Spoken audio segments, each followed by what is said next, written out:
Okay? So, 0.3 M RROWs, 2-story or 6 meter. Only exceptions is PUD. Okay. Okay, so ito yung mga parking slot sizes. Okay. Parking requirements, vehicles, width and length. Self-explanatory na to guys ha. Okay. So kung parallel parking, 215 by 6. Perpendicular, 2.5 by 5. Okay. Perpendicular means, tama? Parallel. Parallel. Okay. Then jeepney, ito yung sukat. Truck, articulated truck. Napaka-importante ng mga to, lalo na kung ang lalabas sa design ninyo is something about transport facilities. And then hotel. Sa hotel, makikita ninyo na dyan, parking requirement. By the way, nung ako nag-exam, our exam actually is drawing. We are asked to do a condotel, meaning condominium hotel. In my mind, I was actually designing for I was actually designing for a hotel, and I didn't realize na condotel means condominium. So nung binalikan ko, marami akong binura sa plan. Okay.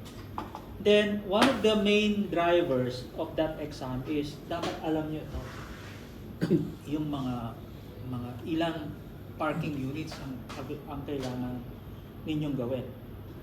Kasi the more ang parking kasi, yung parking slot ang nagde-determine kung gaano ka lalim yung basement. Tatandaan niyo 'yan. So kung yung basement ninyo naman ang magde-determine sa total height ng building. So anybody sa amin na nag-design ng less than 18 stories, bagsak. Anybody of us na nag-design ng more than 24 stories, bagsak din. So anong ibig sabihin, no?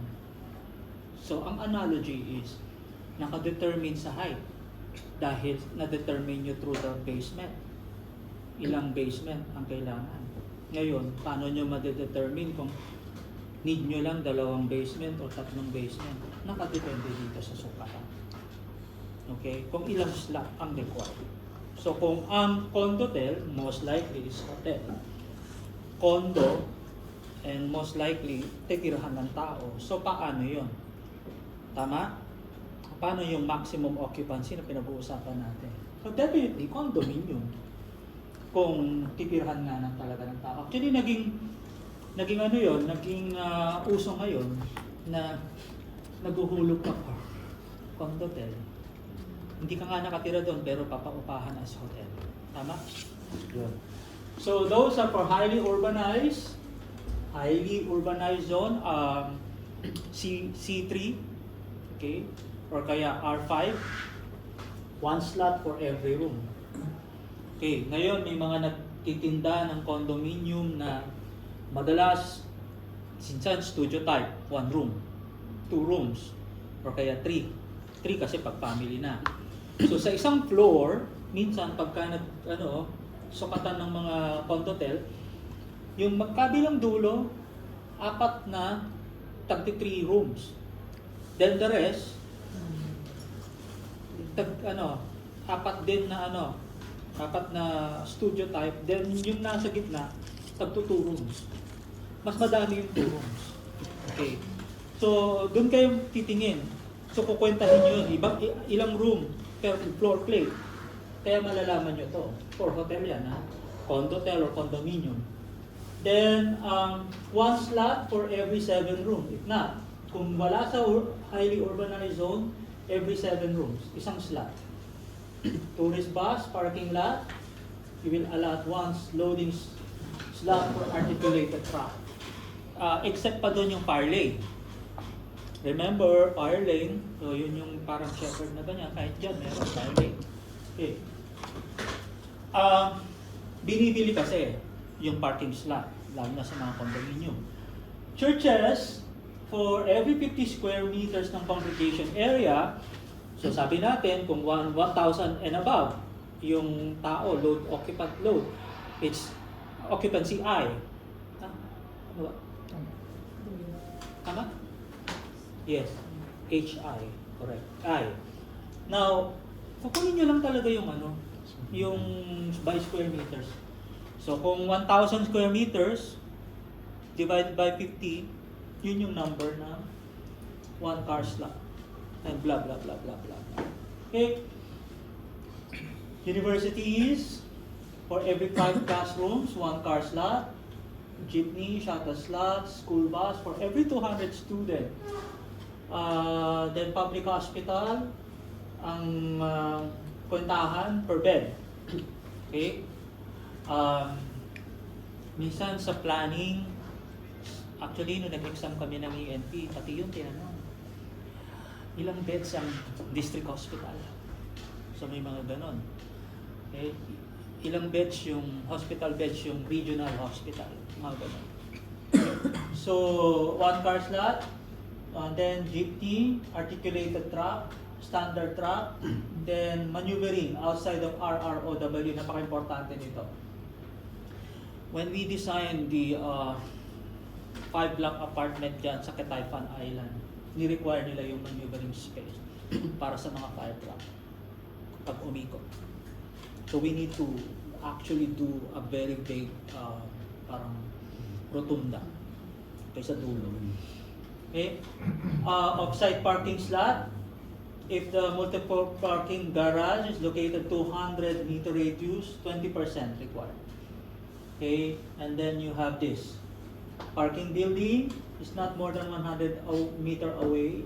Dapat kung multi-car parking, kung nandito ako sa building, dapat kung lalakad ako, hindi dapat lalagpas ng 100 meter. Okay? Kung commercial naman yung building ko, pwedeng humaba to 100 meters. Okay? So, ayun. Alam ko nakakita na kayo ng multi-car parking levels na garage. Marami dyan. Sa Corniche, sa Okay. Alright. Marami ba tayo sa Pinas, no? Malapit sa airport pero mahal ang bayad, right? Okay. Okay, maneuvering space, using RROW as maneuvering space is not allowed. So, bukod pa doon sa road right of way, dapat meron pang isang area na dapat malayo doon. Okay? Na dapat yun yung maneuvering space ng lahat ng klase ng sasakyan. Kasi nga naman, nasubukan ko yun sa motor ka din.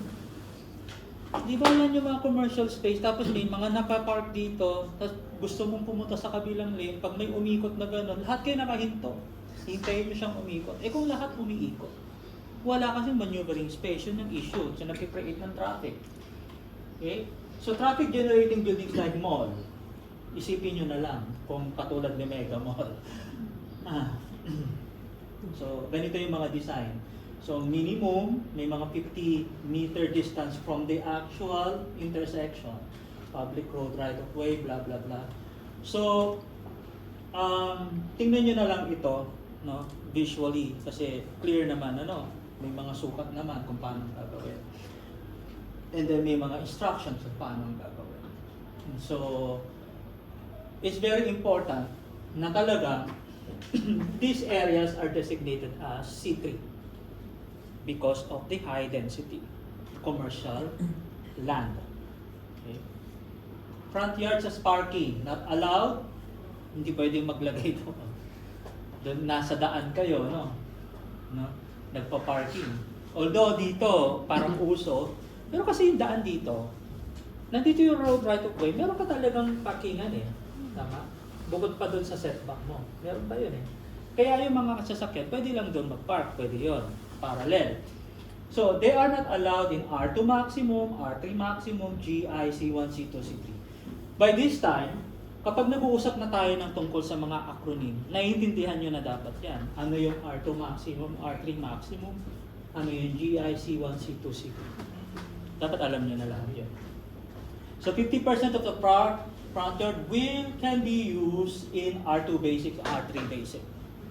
So babalikan nyo na, ano yung sinasabi niyo sa R2 basic, R3 basic po. So pag binalikan natin yung slide, makikita niyo yung mga visual representation niya. Yun, pwede kayong mag-park doon sa harap. Okay, so Group A dwellings minimum requirements. Group A dwellings means residential, building occupancy. Yung sanitation, at least one, of course. Self-explanatory. Toilet, washing, draining. Foundation sa ilalim should be 250 mm thick, at least 600 meter below surface. Minimum requirement. Group dwelling. Okay? Residential. Anong ibig niya sabihin ng 600 millimeter kilogram? Ito yung NGL mo, pag humukay ka para daw sa pundasyon, minimum 600. Pero pwedeng bumaba. Okay? At least. Structural load. Importante. Sa atin kasi, ang ground floor, ang tawag natin ay first floor. Dito iba. Ground floor, first floor. May mezzanine ka pa sa gitna, di ba? Tapos, sa atin, ground floor, first floor, yung susunod na floor, second floor na sa atin, di ba? So, ang susundan natin, Pilipinas. So, ganito yon. So, sa ground floor natin, ito dapat, ang kakayanin niya na load criteria limit. Okay. Paano natin nalalaman ng mga structural engineer pagka nagdi-design sila ng kapal ng mga rock foundation? Rock, ibig sabihin yung konkreto, slab sa ground floor. Yung thickness na yan, kailangan umabot dito. Alam niyo, natatandaan ko yung mall na ginawa ko, yung sinupervise ko ng mall, yung hindi pa nabubuksang mall dyan, Northgate. Hindi nagbubuhos hanggat wala ako approval. Kasi post-tension siya. Ngayon, syempre, pag nagbubuhos, let's say 24 yan na section, so isang section, pag dumating sa akin yung plan, i-check ko na yung loading criteria. Kung pumapasa siya, yung mga loading criteria like 300 mm yung slab, yung loading criteria niya, kaya niyang umabot ng mga 500-600 kilograms per load. Importante yun. So, pag hindi umaabot sa ganon, tatanungin ko na yung structure, pag hindi pumapasa, reject. Hindi makakabuhos. Nag-aabang na yung mga tractor. So, yun yun, ha? Ganon katindi. So, ibig sabihin, sumasabay din ako sa buhusan. Pagka na-approve ko na lahat, saka ako makakaalis. Bahala si structural or civil engineer maghintay doon hanggang matapos yung pagbubuhos nila. So second floor, habang tumataas ang building, dapat mas gumagaan. Nasubukan niyo bang maglaro ng team building na yung walis tingting na ginagawang tower? Ang mga building like yung Burj Khalifa, nakita nyo kung gaano yung massing niya sa ilalim. Habang umaangat yung stories niya, paliit ng paliit yung building floor plate. Mas gagaan ng mas gagaan. Ang problema natin, pag dumarating na tayo sa high-rise, sa taas, ito ang issue, wind. Malakas ang load ng wind. No? Kaya, ang mga structural engineer, pagka nagkwenta sila, halos pumapantay yun. Yung mga shear, mga moment, blah blah blah. Okay. So, ayun yung mga, nakikita niyo yung mga diagram nila na gano'n, tapos may mga guhit-guhit na gano'n. Ayun. Right? Stairs. Sa residential, width 750, rise, yung angat, pag-angat ng paa 200, yung lapat ng paa 200. Gets? Iba yung kay Parkod, correct? Okay. Entrance at saka exit. At least one entrance and one exit. Kaya nga meron tayong front door, meron tayong back door or rear door. Okay. Terms defined. TLA, total lot area, PSO, percentage of site occupancy. Site occupancy. Anong ibig sabihin nun? Part of lot that is having the building footprint or AKA. So PSO is equivalent to building footprint. Okay, yung kung nasaan yung foot traffic. Okay, kung saan yung laging dinadaanan, ginagamit, okay? And then TOSL is the open space within the lot. So, pag tinanggal mo lahat ng building footprint mo, kung ano yung natitira, yun yung TOSL. Okay? That part of the lot not occupied by the building itself. Okay? So, we therefore conclude in the formula that TLA is equals to your building footprint PSO plus those areas that are not being occupied by the building. So, that's the TLA. Development controls na pala tayo. USA means unpaved surface area. So, walang pavement, walang develop, hindi ginalaw.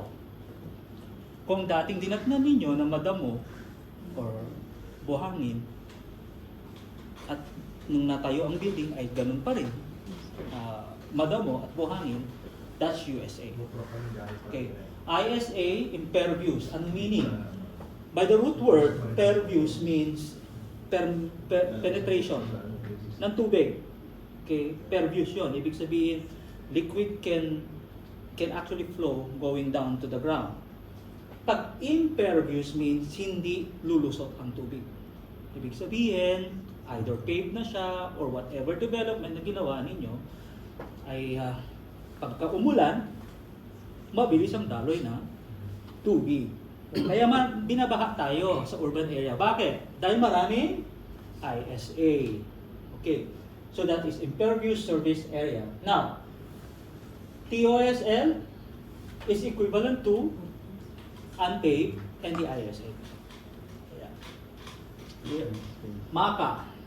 Ano yung MACA? Maximum allowable construction area is equals to building footprints plus impervious surface area.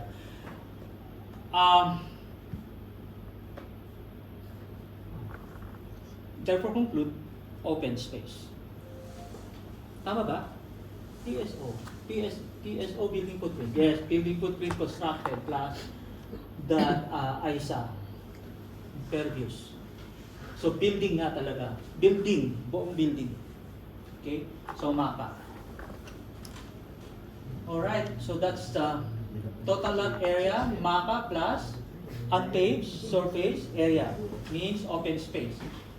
MACA, PSO plus ISA, MACA plus unpaved. Ito wala tayong pag-uusapan na hindi kayo narito. Tama? So yung MACA, ang ibig sabihin lahat ng na-developed area. Itong building footprint, natatapakan ninyo, laging may heavy traffic, blah blah blah, and even the carport na nilagyan ng semento. Impervious surface area. Okay, that constitute the MACA. Then, i-plus ninyo yung unpaved surface area. Means, kung ano yung nadatnan ninyo na hindi nagalaw, USA. That is the total lot area. Gets? Right. Okay, so these are the visuals. So let's review. Kitang-kita, very easy, PSO, building footprint, and your total lot open. Okay. Then you have the PSO, and then you have this impervious surface area, and then you have the unpaved surface area. Okay. Alright, let's go to MBAF.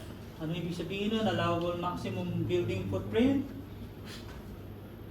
allowable maximum footprint, and then you have the gross floor area, total enclosed floor area, including balcony. Second floor, balcony, okay? So, it excludes parking, services, utilities. Exclude. Okay. Kasi, hindi yun enclosed. Ang balcony kasi, na-enclose ng alin? Railing. May mga railing kayo. Kahit na low partition niya, enclosed.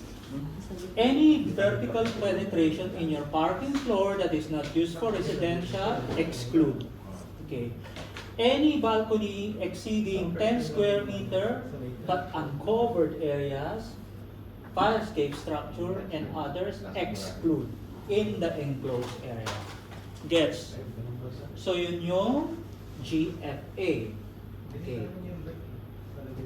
Very clear, AMBF. Lahat ng pwedeng i-construct kasi footprint na pinag-uusapan. Okay. So now, total gross floor area. Total gross floor area includes all enclosed floor areas. No exceptions. Anong meaning nun? Balikan natin to. So, TGFA is what? Hello? TGFA means? Ito lahat plus ito. Kasi tingnan nyo yung meaning. Ay, sorry. Includes all enclosed area and no exceptions. Even yung mga in-exceptions, isasama nyo na. Total gross. Sabi niya. Okay, clear tayo doon? Pero yung GFA, pag wala yung letter T, balik tayo. All enclosed area, exclude. Gets? Okay. Okay, so A and B, allow the maximum volume of the building. OFB, outer face of the building. Yun, yung mga facade and everything. Makikita nyo kasi yan sa drawing ng Rule 7 and 8. And FAR, which is International FAR, floor area ratio. Okay. Alam niyo pa ang ibig sabihin ng floor area ratio? Can I have one paper here? Kahit isa lang. Yan, kahit yung... Hindi, kahit yung kumisulat. Imagine this as your floor, lot area. Ibig sabihin, 100% FAR. Okay, next. Here, if I have a lot area, pero kalahati lang ang ginamit ko, ilan yun? Okay. Para makuha ko ng buong use ng 100%, naglagay pa ako ng isang floor. So ilan na? 100 na. Correct. Now, if I have 1/4 of my lot area as a buildable area, paano ko makukuha ang 100%? 4 stories. Kasi pinlas ko lahat yon, yung area na yon, which is equivalent to my whole lot area. Yun yung plot. Okay. So ngayon, pag naging 8 stories ako, ilan na ngayon ang floor ko?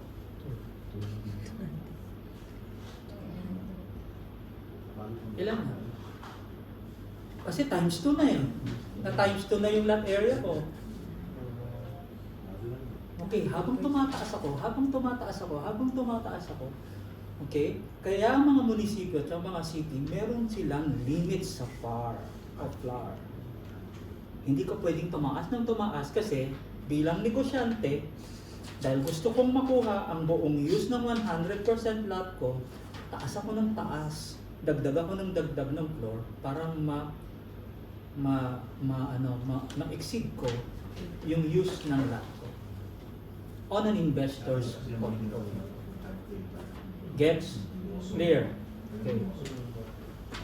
Ganda, no? Meron tayong may paganyan-ganyan pa. Okay, so para clear tayo lahat. Okay, next. Building block means volume quantity in the simplest term. Footprint.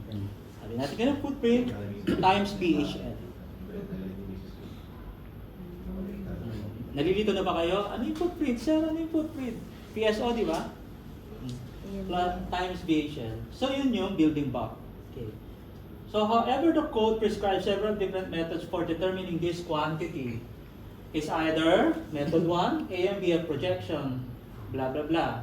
AMBF times BHL is equal to building block. Okay, floor to lot area ratio. So designation of 1.5 means dapat kung 100 square meters ako, dapat yung buong constructed area, kung 1.5, 150 square. Pag naging 200 square meters yung yung total floor area ko, ano na, ilan ang floor ko? 2. Correct? Pag 3, yung floor ko, ano ibig sabihin nun? Ilang square meter?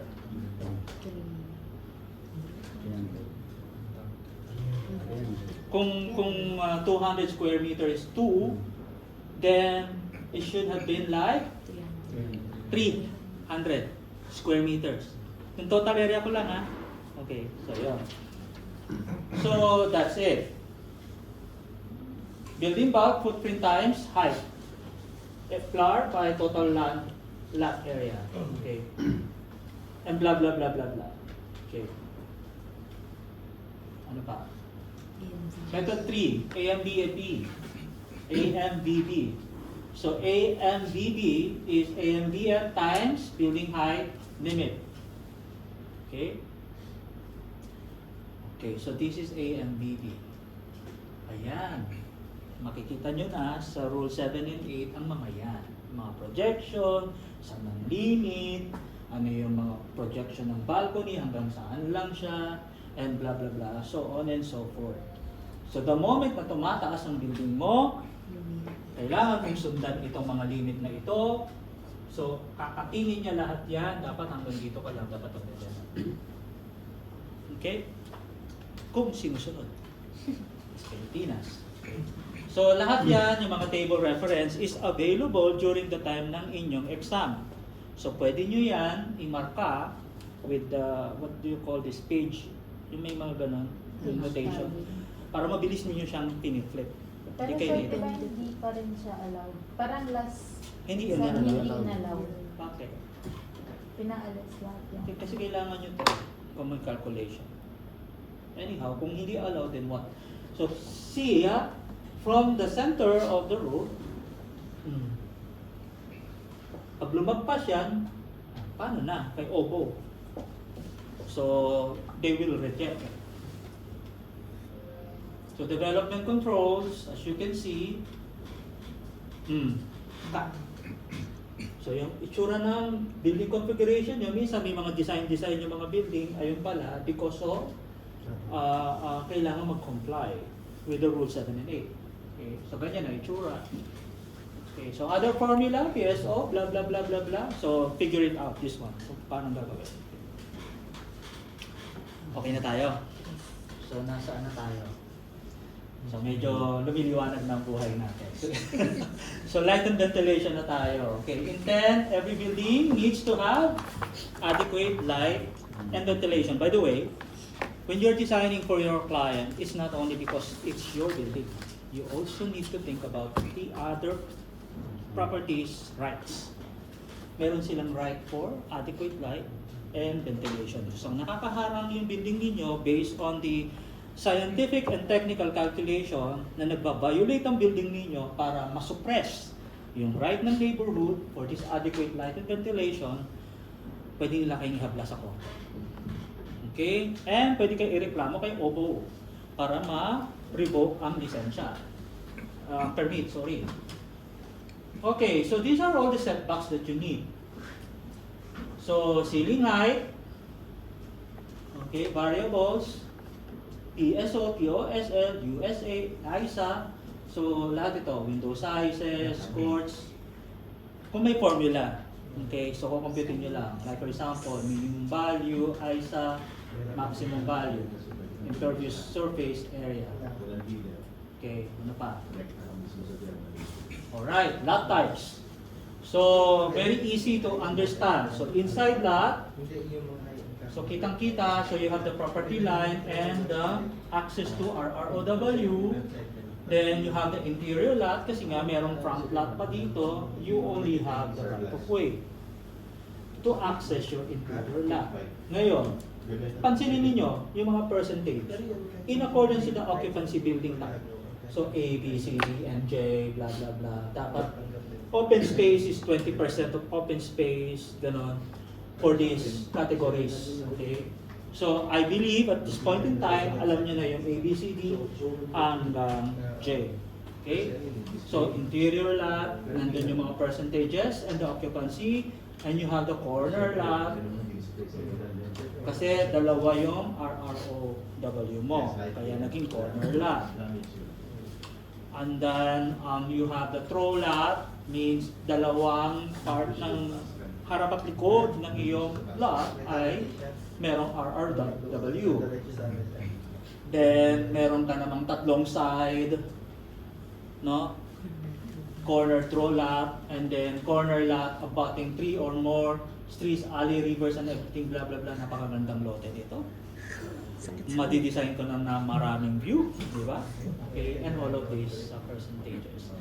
Okay, ano pa? End lot. Ay, napakahirap niya. Pag merong sunog, mahirap mag-evacuate.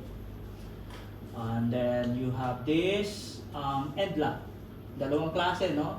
So meron talaga siyang access with this one. Okay. So ang magandang mangyari, pagka ganyan ang mangyayari sa lot mo, kunin mo yung isa. So dalawa, bipilin mo lot. Yard versus setback. Yard is a required open space left between OFB of the building and the property line. And setback is the width of the yard. Okay. Yard, physically, yard. And then yung lapad ng yard mo, numerical setback ang ibig sabihin. So ngayon, ang naging problema natin, minsan kasi visually, inisip natin setback, yung itsura ng yard. Magkaiba yon. Pag setback, numerical. Ibig sabihin, by meters or millimeters or whatever, blah blah blah. Okay, so these are the minimum setbacks on your residential buildings. Occupancy, residential use per occupancy. R1, R2, R3, R4, R5, these are zones. Exactly. Okay. So R1 basic maximum, R3, R2 basic maximum, R3 basic maximum, R4, R5. So ito dapat yung mga minimum. So alam na natin mag-determine ha ng front, setback, side, setback, back or rear, setback. So nandiyan na nakasulat na lahat. So ito barangay, town proper, sub-city, and then Kainta, then you have the CBD. Gets? Okay. Commercial, institutional, industrial, blah blah blah, right of way, blah blah blah blah blah. Okay. So 30, yung lapad ng road, 30 and above, ilan dapat? So sabi natin, habang lumalaki yung road right of way mo, lumalaki din yung setback. Setback, both front, side, and rear. Okay? Saan mangyayari to? Below 10. Ano sa tingin niyo? Saan pwede mangyari? High density. Okay. Pwede itong mangyari sa C3. Ito, saan pwede mangyari ito? Sa mga malalaking probinsya. Na pwede yung malalaki. Diba? Malalaking boulevard. Mga ganun. Diba? Alright. Yung mga Ocean Drive. Diba? Pwede yan. Okay. Kuha-kuha yan. Lahat. Okay? So the minimum dimension, if you have this building and then you have the internal court, so klarong-klaro naman. So 2 meter by 2 meter and then you have the alleyway, ang width niya 1.2. Okay, so that is according to National Building Code. Then if it is actually joining of courts, because of this parang property line, yan, pwedeng ganyan na mangyari. Okay? So minimum area per court is 3 meters square. And the separation wall maximum is 2 meter high. Or boundary wall. Okay? Hindi na kayo nalilito dito kasi may visual to. Okay. Ayan na. Sir, paano yung mga eaves natin? Yung mga roof? Ayan. Paano bang magsukat? Saan natin sinusukat? OFB. Outer face of building. Ayan. So yun yung yard natin. Okay? Then this is the boundary wall, which is 2 meters. O syempre, kung ano man yung mga eaves natin, dapat hindi bababa ng 750. Okay, so that's the National Building Code. To comply, ito lang yung ating mga minimums, okay, and maximum. Parking spaces, it will be considered part of the building footprint, carport, and not the TOSL. Oh, may correction na tayo doon, ha? Tama ba, madam? May correction na tayo. Okay. So, yung ilalim na sinasabi ninyo na carport kasi is meron ng paving. Meron bang carport na? Actually, sa probinsya meron nga. Yung damo pa rin yung carport. Okay? Unpaved surface. Okay. So sabi natin, anything na na-pave na ninyo, building footprint na. Okay. Then, front yard as parking. Ito na yung mga allowable. Pwedeng mag-park doon sa harap ng bahay ninyo kapag ito na yung mga classification ng zoning. Basic R2, basic R3, and then R4. Ayan. Kitang-kita na sa visuals natin, ha? Itong mga ganito sa mga firewall natin, itong mga ganyan. Sa fire code, iba. Yung distance between the line of the roof up to the top of the firewall, iba rin yon sa fire code. Okay? So, under eaves and everything, blah blah blah, from the building edges, blah blah blah, 600. Okay? So, 600 from the face, OFB.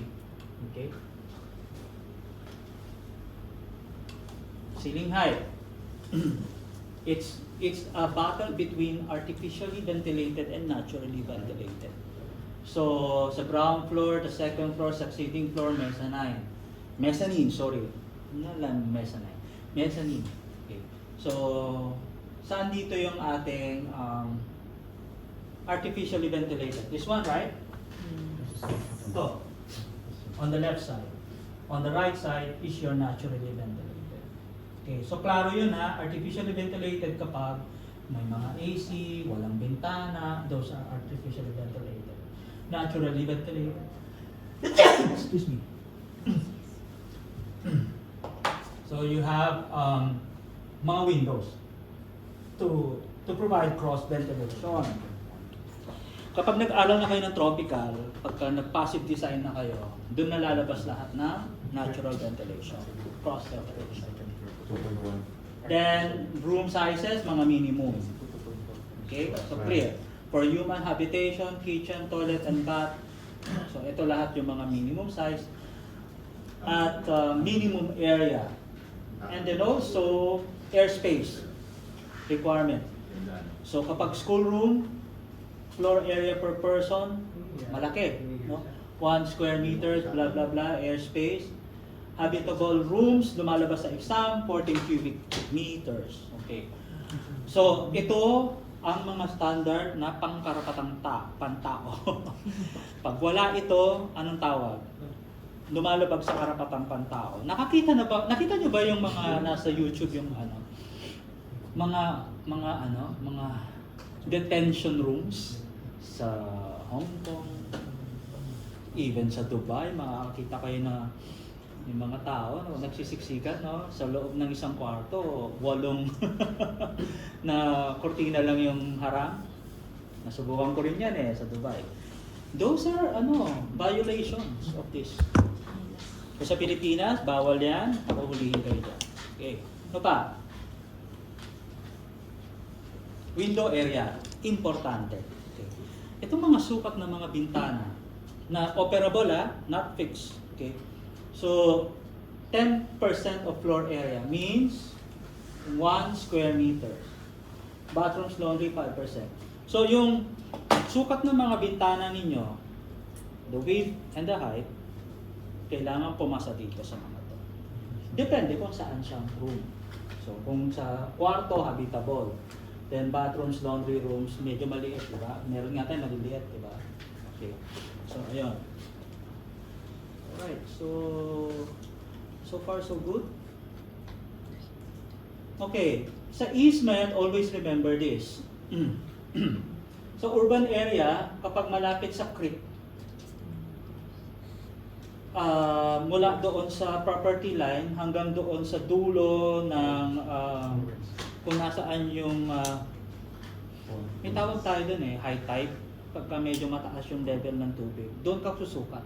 Huwag doon sa low So sa high. Susukatin mo yan hanggang doon sa boundary wall mo, dapat 3 metro.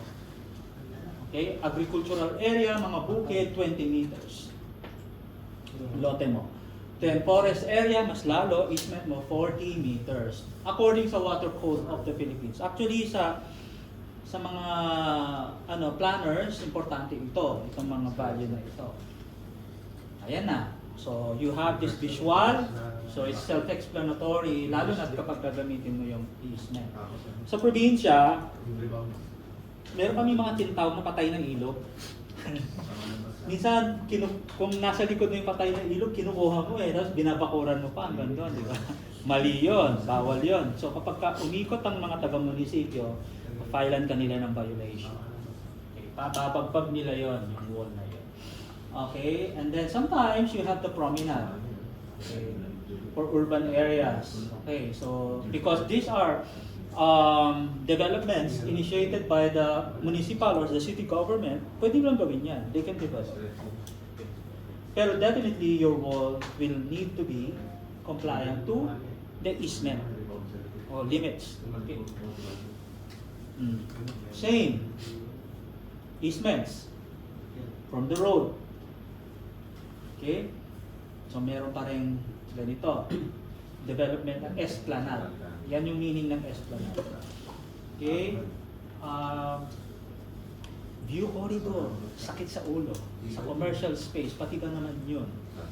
Okay? Hindi ka pwedeng umangat na malapit dito kasi mawawalan ng view yung iba. Papunta doon sa napaka-importanting Luneta Park. Mga ganon. Anything na point of interest or significant na mga historical, mga building, heritage, blah blah blah. Kung nandun ako sa isang bloke, kailangan pag tumayo ako dito, kita ko pa rin yun. Dapat walang haharang. Any canopy or any projection ng mga building mo, dapat patatanggal nila lahat yan. Kasi everybody has the right to the views. Okay? So these are the minimum RROW, multiple dwelling, blah blah blah. Depende kung ilang unit ang pinag-uusapan. So RROW, everybody, alam nyo na yun ha.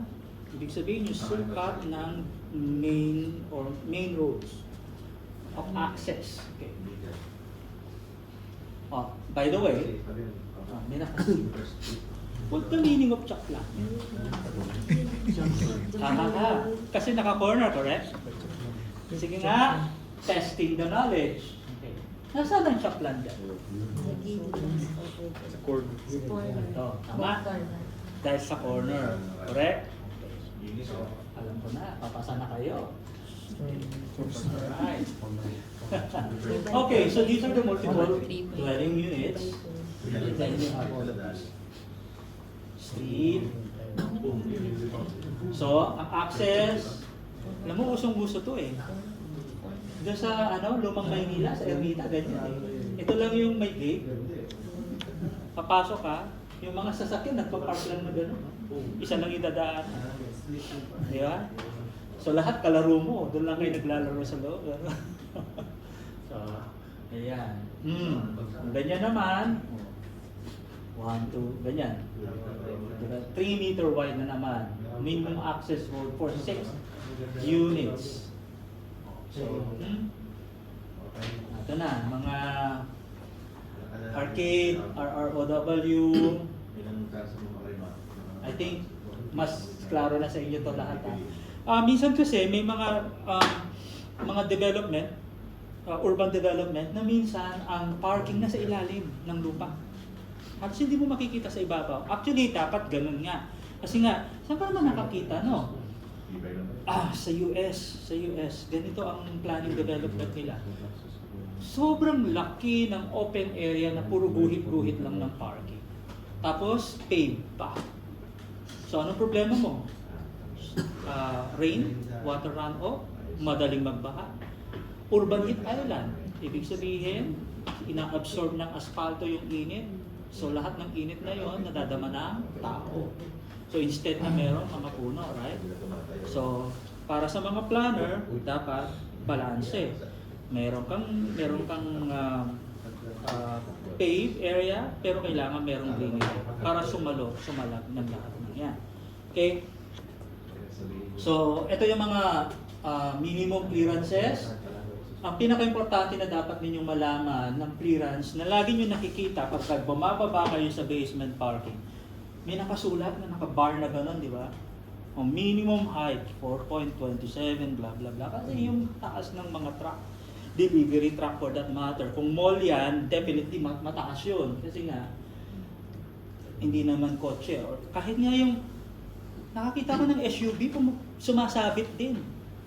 Alam niyo ba, sa loob ng basement parking, ang minimum dyan na any under yung conduit, piping ng plumbing, pag sinukat mo yun, 2.4 from the level ng floor. Pag bumaba yan ng 2.2, may sasabit na. Normally yung mga SUV, sasabit na sila. Minsan may mga antena yun, di ba? Na sumasabit na. Kaya, alam nyo, napakahirap mag-inspection, mag-supervise ng paggawa ng mga basement. Kasi lagi mong binabantayan yun. Yung mga bumababang mga services. Okay? So, napaka-importante nun kapag ganito yung mga development mo. Then, ang hirap, no? Kung ang lahat ng parking nasa ilalim, tapos usable space ng mga tao, public plaza, mahirap yan kasi yung waterproofing. So, very prominent, makikita mo lahat ng mga tagas sa ilalim, lalo sa basement. Okay, so those are RRW, above ground and at grade. Above grade and at grade. So, crown of carriageway. Ano meaning nun? Carriageway is the road. Tama? Crown. Pag nagbubuhos kasi ng road, guys, hindi talaga siya flat. So, nakaganyan siya. So, yung pinakamataas na part, yun yung crown. Okay? So, 4.27 clear. Okay, above grade. Then, at grade, movement of general public by the motorist and pedestrian. So, I don't think there is an issue. It's just that yung rule 7 and 8 ng mga angle, yun ang dapat tinitingnan. Okay? Below grade, mga basement. Okay? Very surface roadway all the way down into the road. Yeah. Okay, so this is how you're going to decide a street. This is the ideal setup. Okay? So, everything is clear. Walang obstructions or whatever. Okay? So, everything has been included. May greenery, mayroong paved surfaces, may sidewalk, then there is projection pero limited, and everything blah blah blah, and then all setbacks, OFB, and then from here, going there, okay, there is no obstruction. Okay, for a 30-meter wide RROW. So, ito yung mga kinokonsidera. Kaya nga, sa isang design consultancy office, napaka-importante ng trabaho ng roadworks at infrastructure kasi sila lahat magko-compute niyan. So, ibibigay na lang nila sa arkitekto, saan tayo pwede mag-develop ng construction. The sidewalk is kung RROW mo, 9 or more, you shall have 1.2 sidewalk. Okay, ito lahat yon, table. You know, the problem in the Philippines, mga poste kasi nasa sidewalk. So kung naka-wheelchair ako, or, di ba? So kailangan kong meron akong very clear na vision para makita ko lahat ng obstruction. Okay. Hindi ko i-discuss to ng isa-isa. It's very clear kasi diagrammatic na siya. So yung mga minimum, maximum, okay? Number of dwelling units, meaning naka-apartment ka. So ito lahat ng mga kailangan mo. Dahil kasi, bakit kailangan? Dahil unang-una sa lahat, yung dami ng tao na lalakad sa sidewalk. Kaya kailangan ninyo ng mga minimum. Okay? Then, required sidewalk and planting strip. So, ito yung mga lapad ng road, and then ito na lahat ng sidewalk na kailangan ninyo. Okay? Meaning, 1/6 up to 1/4 of RRW width. Saan yun? 30. Kunin nyo yung 1/6 to 1/4. So, yun yung sidewalk ninyo. Tanong, Sir, pag nakuha po ba namin, i-divide namin sa 2? Of course. Tama. Kasi nga, road. Magkabila eh. Meron kayo sidewalk. So, kung ano man ang lumabas sa formula na ito, i-divide nyo na. Gets? Okay. Klaro ba yun? Try nyo compute ito ha. Okay, para makuha nyo. Sabi ni Sir, divided by 2 daw. Okay, so grade of the sidewalk as much as possible level. Pero minsan, nag-i-slope siya, should not exceed 1:12. Dito na papasok yung pinag-aralan natin about accessibility law. Tinuruan ko kayo nun, di ba? PP 344. Okay? So, ito yung mga street slope kasi para, alam nyo guys, kung tayo ay naka-wheelchair, hindi natin kasi maramdaman dahil hindi tayo physically challenged. Pero sa mga physically challenged, yung puwersa ng pagganyan nila ng wheelchair nila at lalo na pa-sloping pa, mahirap yan. Hindi siya makatarungan para sa kanila. Okay? So visually it's like this. Lower street pavement. Then ito yung pagka kumukuha kayo ng sukat. Okay? Ng building ninyo. Kaya nga, di ba? Saan ka ba kumukuha ng sukat ng building mo? Doon sa pinakadulo. Okay? Yun ang kuha mo, di ba? Kasi yun naman talaga yung binuhusan mo eh. Na ground level. Ground level, ground level. Just imagine, Session Road, Baguio. Tumpa. Tagaytay, ganyan. Lalo na may mga project kayo doon. Okay? Same. Sidewalk. May rest stop. At hindi pwedeng dire-diretsong ganon. Either level ka, baba mo ulit, level ka, baba mo ulit, level ka. Okay. By the way, sa exam ninyo, lalabas yan. Lalo na sa design. Okay, paano mag-cut and fill ng mga lote. Okay. Alright, so you have this sidewalk and the street. Okay, yung curb. Okay, curb line. Yan. Hindi ka agad, ganon. Curb height greater than 200 mm.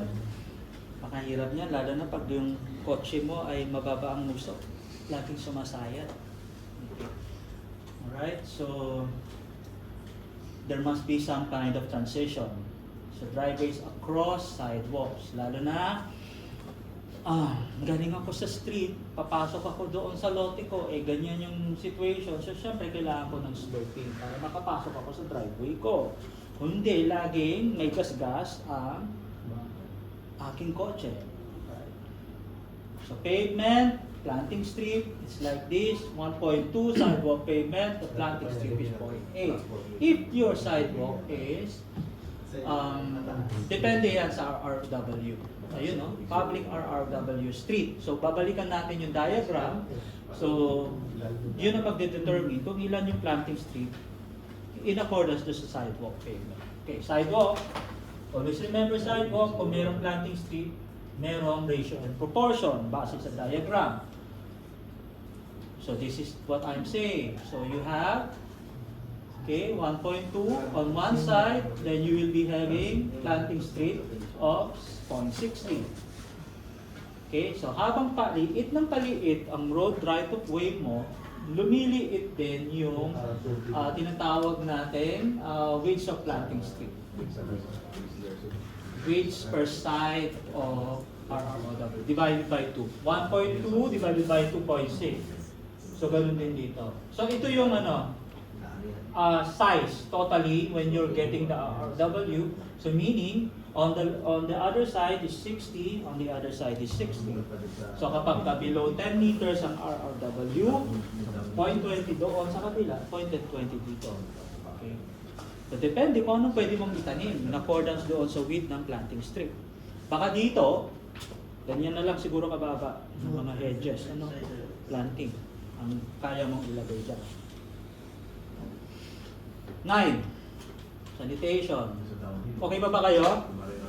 Carry ba? Okay. All buildings required to have water supply, plumbing installation. Ngayon, nire-require na yung mga buildings lalo na sa Makati, CBD areas, magkaroon ng sarili nilang yan. STP. Sewage treatment. Okay, wastewater treatment, blah blah blah, stormwater drainage. Yung iba naglalagay na ng rainwater harvesting. Pagka umuulan, maraming ulan, okay, lalagay na doon. Si BGC merong detention pond. Lahat ng tubig ulan na pumunta doon sa, alam niyo yung side ng street, di ba may butas? Di ba? Pupunta doon yung hindi basura ang nilalagay doon yung tubig. Yun sa BGC pala, lahat yun naka-network, papunta doon sa malaki nilang detention pond. Yung kanilang parang greenery, parang circle doon, ang ilalim pala ng detention pond. O, di ba? So, iniipon nila yung tubig para i-slow lang yung pagre-release ng tubig, para walang flooding. Water source must be potable water in accordance to the municipal water work system. Ito dapat yung dinidesign ng mga CE. Okay? Kanila to, baluarte nila yan. Okay. Then water quality, NSF, National Standards for Drinking Water. Okay. By the way, I must tell you, mas malinis ang tubig ng water district kaysa doon sa water refill station. Kasi kailangan nilang sumunod sa batas. Yung batas natin sa Pilipinas, medyo strict pagdating sa water quality. Yung mga nasa water refilling station, medyo na yun, very sanitized. I mean, wala nang nutrients, wala nang minerals. Alam nyo guys. I can therefore conclude na mga lolo at lola natin ay humahaba ang buhay because they have this tubig from the poso. Dahil malinis ang aquifer. Yung water table, malinis noon. At may mga minerals doon, which is good for our health. Okay. Pag nawawala yung mga minerals na yon, ngayon sa mga water refill station, mga mineral water, actually, hindi siya maganda sa health natin. That's the truth. Okay. Ang mga bansa like France or Italy, meron silang mga public drinking fountain. Public drinking fountain. Ang mga tao doon, pagka nakakita, pag may hawak kang mineral water, magtataka sila, bakit binobote mo yung tubig? Eh dito napakamura. 4 ang flavor ng kanilang drinking fountain doon. May sparkling sila. Public yon, free. So, ibig sabihin, ang mga tao, they trust their government. Because, yun nga, may standard. Tayo, may problema. Bakit hindi kayo nagtatrust sa tubig? Sa water district? Kalawang. Dahil alam nyo hindi minimaintain yung mga piping. Baka doon, lumulusot yung mga may tagas and everything, humahalo na sa tubig. Kaya kayo nagkakaroon ng water refill station. Dito, bakit hindi pwedeng inumin ang tubig dito nang galing diretso sa tap? Kasi desalinated ang tubig dito galing sa dagat. Alam nyo na yan, merong salt. Kahit nga yung mga hayop, hindi kakayanin yung pag-inom ng direct sa tap. Kung meron kayong mga pet, mag-iisip kayo bakit biglang namamatay yung mga pusa ninyo, it's because of that. Okay, so meaning these are all the things. All of these are the rights of people, which is written down on your building code. Tanong, paano ang toilets? Saan pumupunta? Sa Pilipinas. Pagka dumudumi kayo sa toilet, septic tank, ang tanong, bakit hindi nakapipe? Bakit kailangan tayo magbutas sa loob ng lote natin, ng septic tank? Imagine ninyo sa Metro Manila, kung milyon-milyon tao ang nakatira at may mga lote na almost million, lahat yun, butas lahat yun, may sarili-sariling septic tank. Gets? We need to develop. Ibig sabihin, ito na yung panahon na kung kailangan kung ang tao nagbabayad kay paano bang bayaran mo sa Pilipinas? Ang binabayaran natin kuryente at tubig, hiwalay. Correct? Sa ibang bansa, pag nagbabayad sila, kuryente, tubig at saka sewer.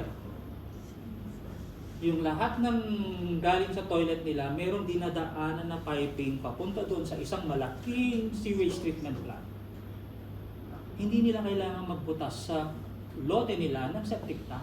Hindi na yun kasi napaka-traditional na.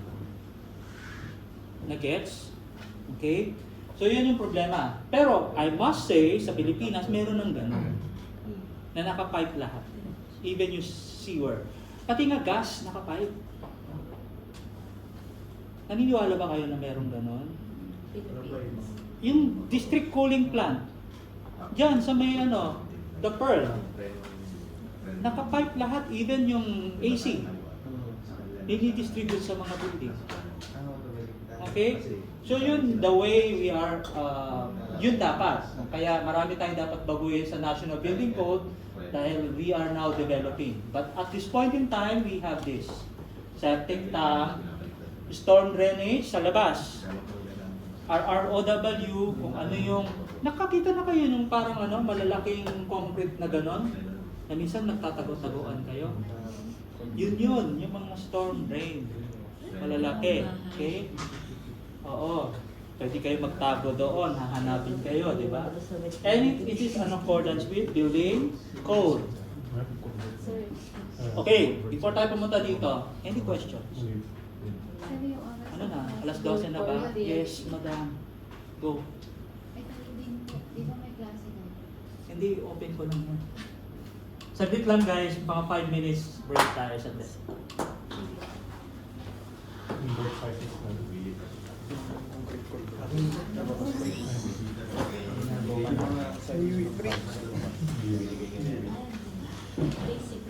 Hindi natin alam sa ngayon. Kasi pwede namin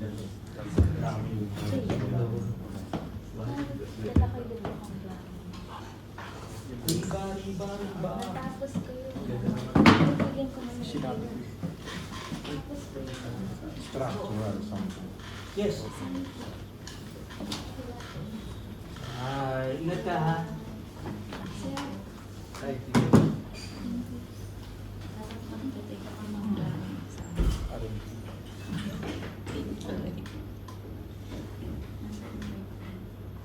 Sir Ruel, hanggang ano oras tayo today? 1. Magwawan na nga pala. Sige. galing sa review. Sige, bibilisan ko na lang yung iba. Importante na cover yung mga key points. Ikaw gumawa. Nag-review center ako dati. Sa ako na studio. Saan na yung akin? Yung mga picture na. Sa ano to, Frontier. Lahat ng detected mga cases.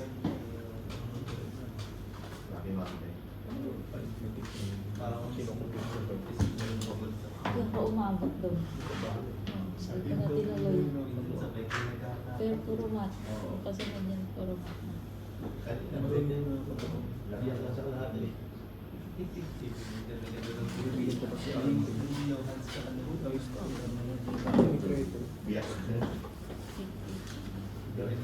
Saan pa ako nag-stop? Nag-mat na pala ako. Ayun, habang binibidyo yan, gumagalaw yung cartoon. Oh, hindi nag-explain yung Okay, sige. Absent ka lang muna. Kaya hindi ma-open.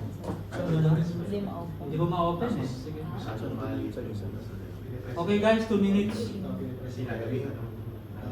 Malapit-lapit na tayo. Tapos pagka nagpunta sa kanila, wala lang kami ng dalawang bro.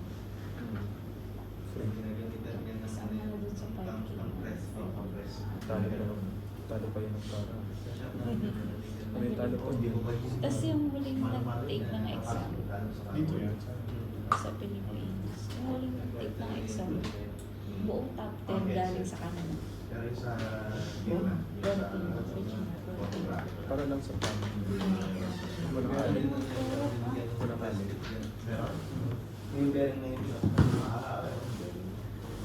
Babae na to. Ito iPad ko, ginagalaw ko ba?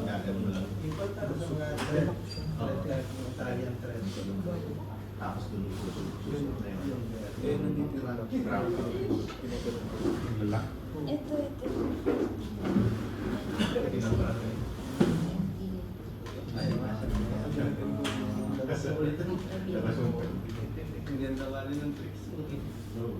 Kasama yung tricks niya sa akin. Siya yung naggawa sa Ay, no, lagi lahat. May sila top 1. Dalawa lang naman. Yan sa kanila. Oo, top 1, top 2, 3, 4, 5, 6, 8. Parang ko tayo. Dalawang 8, Parang 9. Yung isang buong ano, top notch sa frontier. Ah, Mag-bet ka na sa susunod. online din naman to, wala silang face to face. 5K lang talaga. Last year yun ah. Kalula. Ay, yun din yung ruta niya kanina. Ah, 4-3 lang pala. 4-3-9. Kasama na yung dalawang kapal. Buksan mo ito.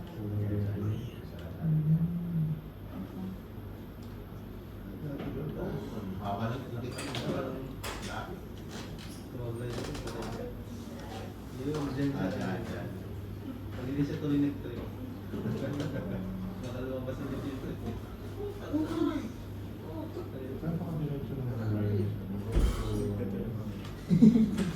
Ano? Iyan mo. Tatagalan mo, di ba? Tuloy yung bukod sa Sira na kasi yung kanto.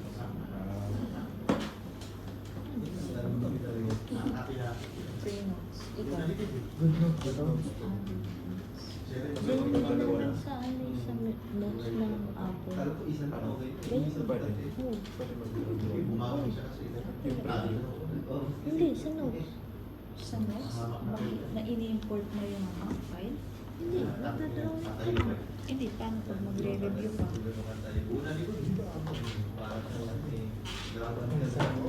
Okay guys, let's proceed. Yun, nagpabos niya. Alright, so upo na ako Straight ba? So projections natin with the national roads or public highways at least 2.4 meters below grade. May project 300 meters beyond the property line. Actually guys, napaka ano nito. Nangyayari lang to pag urban areas. Kapag ang RRW ninyo, napakaliit. Bakit nangyayari yon guys? Yung puting lumalagpas sa property line, which supposed to be hindi. Hindi masyado lang maliit. Pag crowd. Hindi pwedeng lumagpas sa kabila. Paano nagdi-design ng ng footing? Pag nandito, wall to wall kayo, di ba lahat ng footing paloob? Pero pagka malapit sa road, kumbaga nasa harapan, harap ng establishment, pwede daw kayo lumagpas. Sabi niya, ibig sabihin, yung footing mo is talaga, parang ganyan, kaya nakalagpas ito. Nandito yung property line. Yun yung nakalagpas. Ilan yun? 300 mm daw maximum. Okay? Pwede lumagpas sa property line. Kasi wala naman na magtatayo doon. Pero yung gilid at saka yung likod, hindi pwede. Napalo ang design. Okay? Yun lang yung clear. At least, 2.4 meters. Ilalim mas malalim. Bakit? Kasi sa ilalim ng sidewalk natin, may mga services. Yung gobyerno natin. Okay? Public sidewalk, foundations may encroach. Public highways, national roads yan Okay, public sidewalk, foundation must encroach into the sidewalk, foundations, 500. Pero dapat mas malalim ng 600, yung top of the foundation. Guys, naiintindihan ba to? Can I have Wala kasi tayo sandali, meron ba akong visual nito?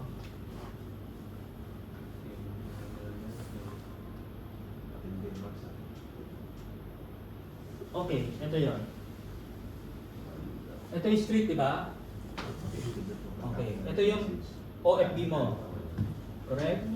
Ngayon, yung sinasabi kanina, kung national road, malalim, nandito yung footing.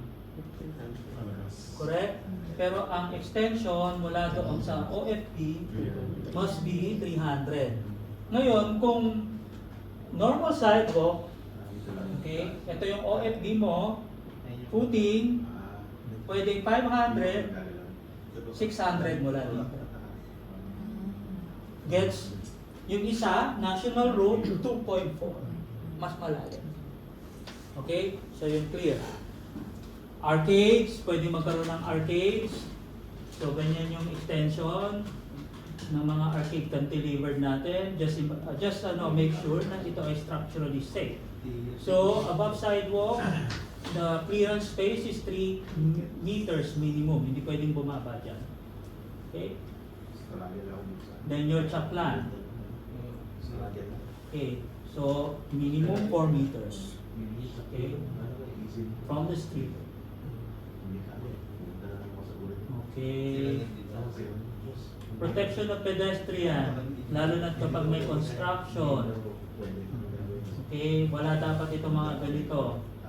Wala dapat sa sidewalk na fire hydrant, fire alarm box, or manhole na minsan nawawalan ng cover, nagkakaroon ng aksidente, hindi dapat nag-interfere ng drainage, hindi nag-interfere ng vehicular pedestrian traffic. Okay? Hindi pwede maghalo ng semento sa sidewalk. Kung meron man, dapat may temporary walkway tayo, 1.2 meter wide. Lalo na kung ROW, ganyan lang kadami. Hindi pwede maglagay ng temporary walkway. Okay? Okay, saan na ba yun? Nasaan na yung mga ano natin? Visual na lang tayo. So, ito yun. Okay, lalo na kung may mga construction. So, yung mga nangyari tungkol doon sa construction ng Hong Kong fire, baka merong paglabag sa mga ganyan na nire-require. Bakit kinakailangan yung canopy na may brace support on the OFB of the building? Kasi minsan may mga falling debris, kailangan makatch ng netting at hindi dapat makasagabaw sa roadway or doon sa access ng mga pedestrian. Okay. Then, general design requirement, excavation. Punta na tayo doon sa occupant loading. Okay.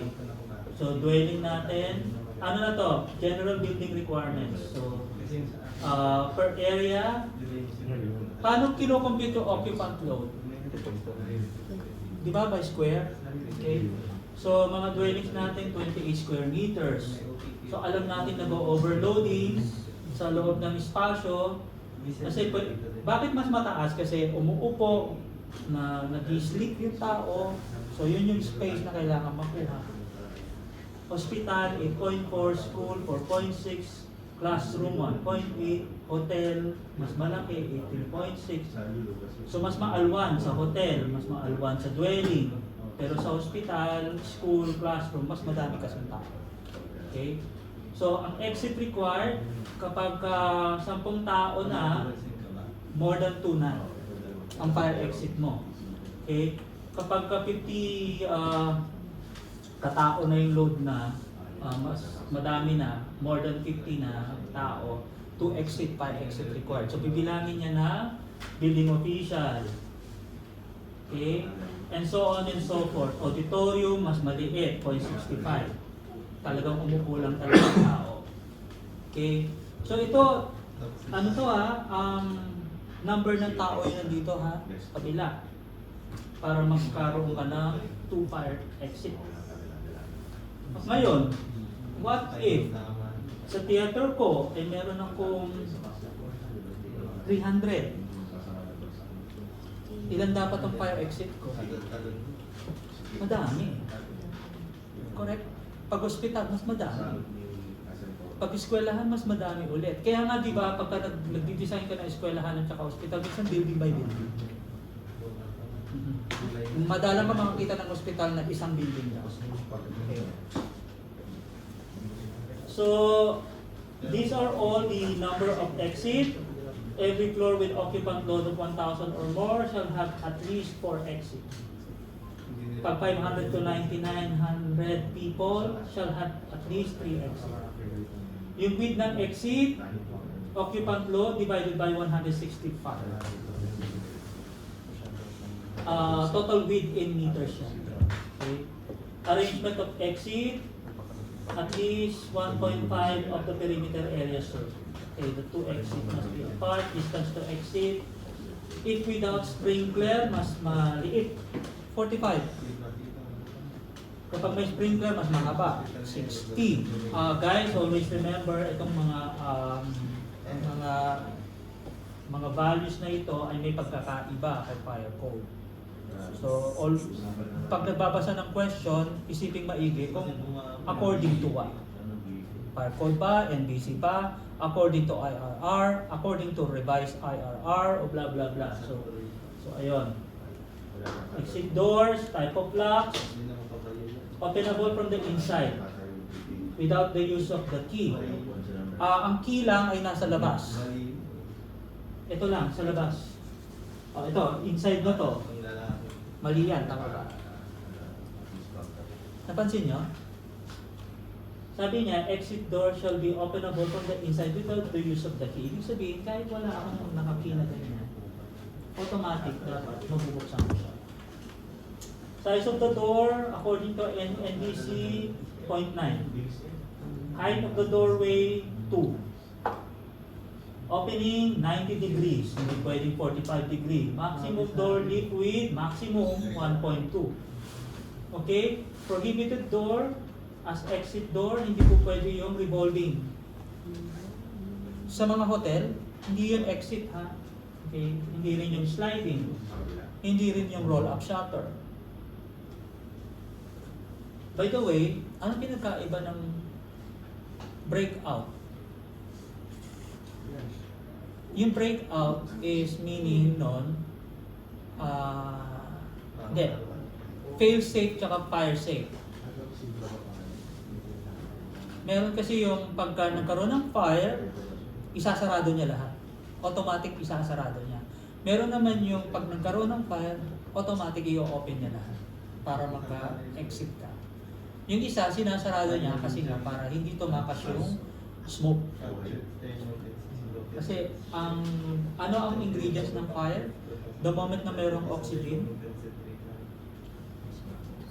at may combustible matter, yun yung nagpo-fuel na lalong lumakas yung fire. So, ang sinusuppress mo yung oxygen, yung supply ng oxygen. Dead ends maximum, dead ends 6 meters. So, kung meron akong hallway na naka-intersect sa isa pang hallway, so kung 6 meters lang dapat ang extension. Stairway, 1.10. Depende sa occupant load of 50, 0.9, 0.75 or less kung private homes or areas. Handrail, dapat ay hindi magre-reduce ng width of stairway. So, ang ating width ay 900. Okay. Dito, ina-allow niya na kung 900 yung OFB ay yung face. At meron kang extension, okay sa kanya na mag-extend yung railway ng 100. Papasok. Okay yan sa kanya. Pero sa fire code, bawal. Sa fire code, ang sinusukat natin yung dulo ng railway natin. Okay? And then you have the riser and tread. Maximum rise, 200. Minimum tread, 250. Ibig sabihin, hindi pwedeng umangat ng 200, pero pwedeng bumaba. Minimum tread, hindi po pwedeng mas malayo pa sa 250. Minsan ang hirap kumakit, lalo pag 300 by 300, lalo sa mga ballroom ng hotel. Mas malaki pa dyan sa 250. Okay? Headroom niya 2 meters. Sa RRR ng fire code ay 2.2 na, correct? Hello guys.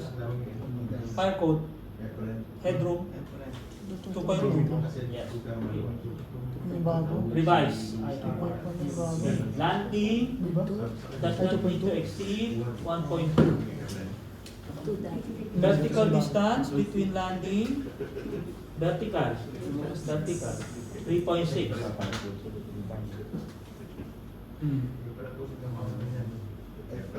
Alright, so those are the handrail, not more than 3 meters in width, blah blah blah. Okay.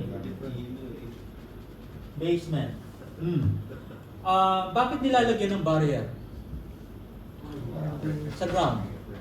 Hindi tuloy-tuloy. Kasi minsan, pagpapanik yung tao mula sa taas, takbo sila ng takbo hanggang basement yun. So makukulong sila doon. Na-gets? Sa design sa Pilipinas ngayon, parang wall na talaga. No? Na talagang lalabas ka na sa ground. Winding staircase and everything, blah blah blah. So guys, ano na lang to, may mga visual naman si Imhotep, tingnan nyo na lang. File sa cinema. Okay. Naaral na natin to sa file code. Okay. Dito, wide, I'll travel distance, not more than 45 meter. Sloping. Nakakakita pa rin ako ng mga sinihan na flat. Na kapag nakaupo ka, sa dulo, nakikita mo yung ulo ng mga ibang tao sa harapan mo. So hindi mo siya na totally nakukuha yung screen. Ang tamang design ng ng cinema is mula sa taas, dapat pa ganun, may sloping, which is this one. Maximum sloping and everything, blah blah blah. Maximum 14 Cs, then dapat meron ng I. Okay? So those are the so okay na tayo dito. Standbys. Electrical mechanical based on PEC. Philippine Electrical, pagka mechanical na PNC. Okay. Service drop. Ano yung service drop? Yun yung galing doon sa sa kable doon sa daan, papunta naman doon sa poste ninyo na siyang magsusupply sa building ninyo. Yun yung service drop. So ito yung mga highest point of the roof, kung kailangan malayo siya doon, malayo sa windows, malayo sa ground, 3 meters high, and then from the crown of the sidewalk, 5.5. Okay. And then, ito ang importante, hindi pwedeng tumulay yung mga service truck sa swimming pool. Mag-electrocute kung sino man ang naroon. Okay. Elevator. Guys, alam nyo, bumagsak ako dito sa preliminary ng design ko. Kasi wala akong elevator kit. Alam nyo yung merong spring? Yung elevator, pag bumababa siya, meron pa yun, 600 pa yun. Okay. Maximum for elevator is single voiceway sa mga residential buildings to 5-story or higher. Okay. Pilipinas, minsan may 6 stories, wala namang elevator. Okay. Inclination escalator, 30 degrees. Tinatanong yan sa exam. Pero actually, sa escalator, sa product data sheet, right? Speed, tinatanong. Guys, ito yung tip ko sa inyo. Tinatanong ang escalator, elevator, garbage chute, blah blah blah blah blah blah. Mga mechanical items sa exam, lalo na pag-utilities. Yan yung mga tanong nila. Air conditioning, ito yung standard 20 to 24, humidity. Ang humidity guys, pagka bumababa sa 50 dry ang air, mahirap yun. Then 60, pagpapawisan na kayo pag mataas, 70, 80, blah blah blah. Alam niyo yung yung lalong umiinit kasi merong humidity. Mas nagmo-multiply yung init. Water pump. Okay. X-ray film.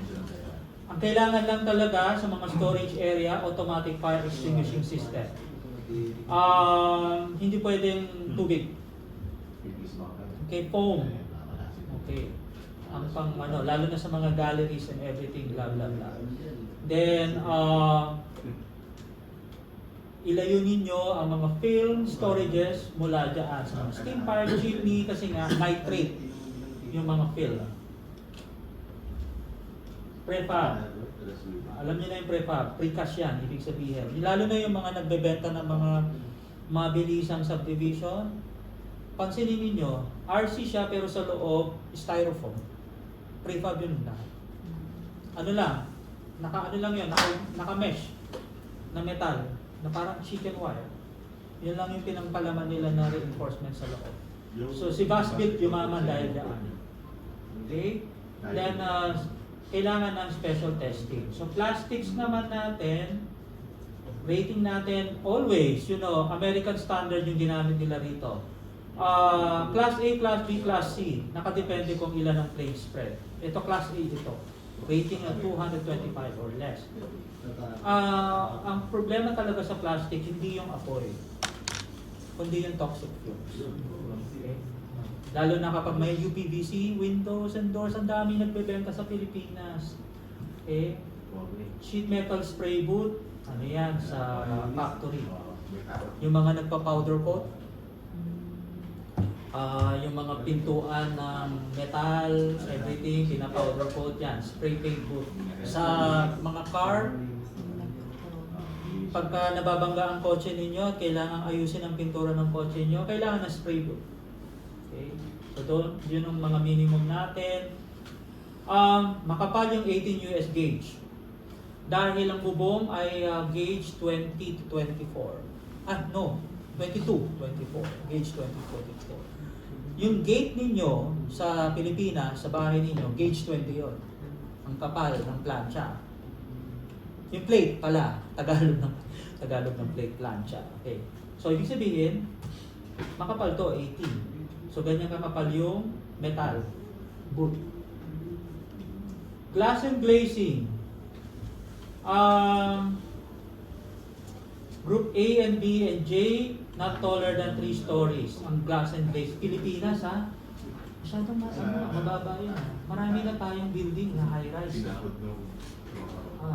Group A is Group A is residential, B is multi-family, tama, 3 stories and J. Manufacturer label, lahat ng glass natin kailangan may mga naka-engrave na manufacturer doon sa kanilang plate glass. Okay? Ito yung mga thicknesses. Pagka lumalakad kayo sa mall, sa atrium, yung mga glass na yon actually laminated. Ibig sabihin, laminated 6 mm tapos mayroong fill, then 6 mm.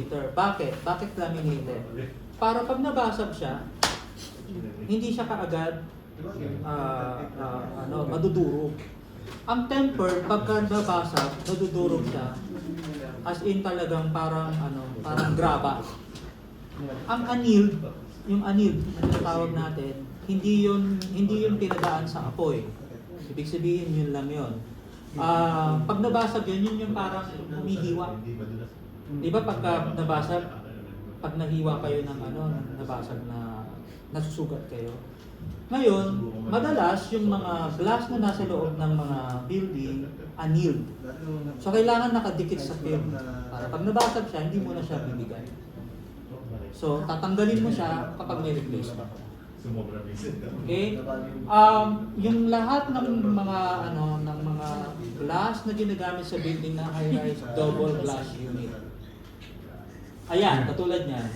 What can you say about it? May laminate film yan. Kaya hindi yan bumibigay. So, pero kailangan na siyang i-replace. Okay. Dito sa maiinit na countries, at even sa Pilipinas, dahil mainit na rin, may tinatawag tayong double glass unit. Ano yun? Outer glass, inner glass, meron kang airspace. Yung airspace, yun yung insulation mo. Na yung init hindi pupunta sa loob. Okay, so yun yung ibig ko sabihin. So, for safety, ang mga thickness ng glass, lalo na kapag frameless na mga door, na glass door, naglalaro sa 10 to 12 mm thick. Okay? Computers, okay, documentation ng OBO and everything. Everybody is using computers now. Okay. Sign. Group sign. Ang dami nito sa Pilipinas. Tingnan nyo na lang yung visual niya.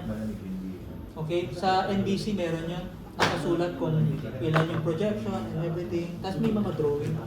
Okay, I don't think may ano.